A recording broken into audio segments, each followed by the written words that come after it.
Bonjour, je suis Lionel Aké.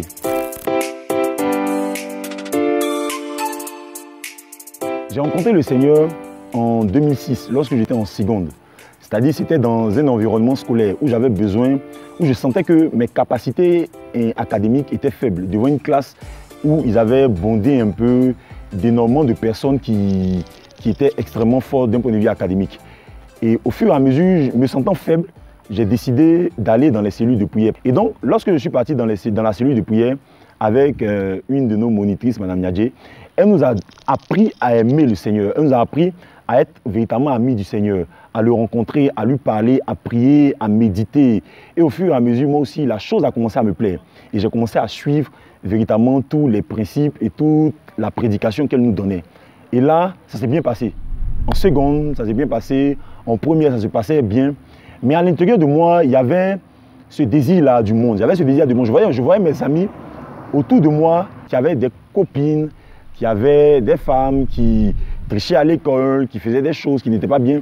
Mais c'était des choses que je ne pratiquais pas, mais que mon cœur aimait. J'ai pu obtenir mon bac avec de très bons résultats. Au niveau de l'orientation, j'ai pu aller dans une très grande école. Dès que je suis arrivé là-bas, ma première réaction était que je voulais vivre.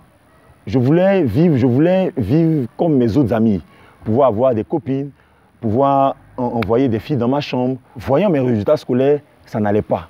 Et là, j'ai redécidé une fois de plus de revenir à Jésus. Tout de suite, ça n'a pas marché, mais au fur et à mesure de persévérance et de prière, je suis véritablement rentré à Jésus. Mais toutefois, ces choses mondaines étaient dans mon cœur. Lorsque j'ai pu avoir mon diplôme, une fois de plus, je suis rentré dans la sphère. Là, j'ai commencé à vivre abandonnant aussi la foi chrétienne. Abandonnant la foi chrétienne, mais étant motivé un peu par le désir de vivre. Le désir d'aller dans les bars, d'aller dans les maquis. Et effectivement, j'ai pu réaliser ces choses puisque j'avais un salaire. Et au fur et à mesure, je voyais la médiocrité rentrer dans ma vie. Je voyais autour de moi les choses qui dégringolaient. Les choses n'allaient plus. Et là, un jour, j'étais dans une gare routière. J'ai un de mes amis de l'école, du lycée, qui m'a rencontré. Et lui qui pensait que j'étais véritablement à Jésus, il a commencé à parler un peu de l'aspect chrétien, parler un peu de Jésus, etc. etc. Et là, j'ai fait un peu façon semblant, comme si j'étais chrétien au fur et à mesure. Et il a eu à m'inviter dans son église. Et lorsque je suis allé dans son église, on m'a parlé véritablement de Jésus-Christ de Nazareth. On m'a parlé du Dieu qui libère, du Dieu véritablement qui est capable de changer la vie de quelqu'un. Qui n'est pas juste changer l'aspect de quelqu'un pour dire du genre, tu n'as pas d'argent, tu vas avoir de l'argent. Non, ce n'est pas de ça dont il s'agissait. Mais c'était plus d'une rencontre véritable. D'une rencontre où on vivait véritablement Jésus-Christ de Nazareth. Et là, j'ai décidé de marcher avec Christ. J'ai décidé d'abandonner toutes les choses, de laisser la musique mondaine. J'ai décidé de fuir un certain nombre de mes amis un peu païens, etc., etc., et de me focaliser un peu sur l'aspect chrétien des choses. C'est ainsi que je me suis baptisé véritablement. C'est ainsi que j'ai commencé à servir le Seigneur dans l'évangélisation et je partais de quartier en quartier prêcher la bonne nouvelle, prêcher la parole du Seigneur. Et je continuais de pratiquer véritablement la parole du Seigneur en m'éloignant des choses du monde.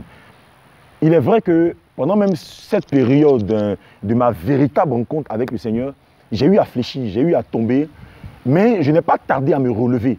Pourquoi? Parce que Jésus-Christ a véritablement pris mon cœur. Il a véritablement pris l'intérieur de mon cœur. Et j'aimais pratiquer les choses de Dieu. C'était différent des fois où on le faisait parce qu'on voulait obtenir de bonnes notes. Jusqu'à présent, ça m'a permis véritablement de rester stable, de véritablement pratiquer les choses du Seigneur. Vraiment, le conseil que j'aimerais donner à un ami, c'est de dire que c'est bon, les gens peuvent te regarder comme quelqu'un de chrétien. Tes amis autour de toi peuvent dire de toi que tu es chrétien. Mais qu'est-ce que Jésus pense de toi? Je te dis cela parce que je sais ce que c'est que rencontrer Jésus-Christ de Nazareth véritablement.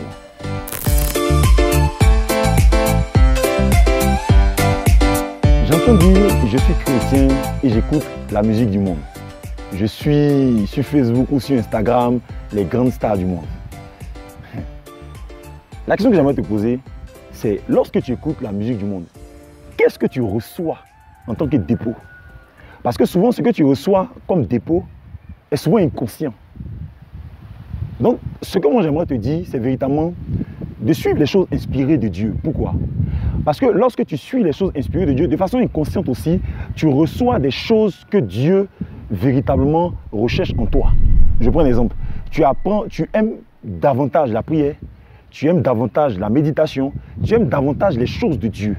Et c'est la raison pour laquelle moi j'aimerais véritablement te donner ce conseil-là. Laisse la musique du monde, laisse tout ce qui vient du monde et focalise-toi sur l'aspect de Jésus-Christ de Nazareth.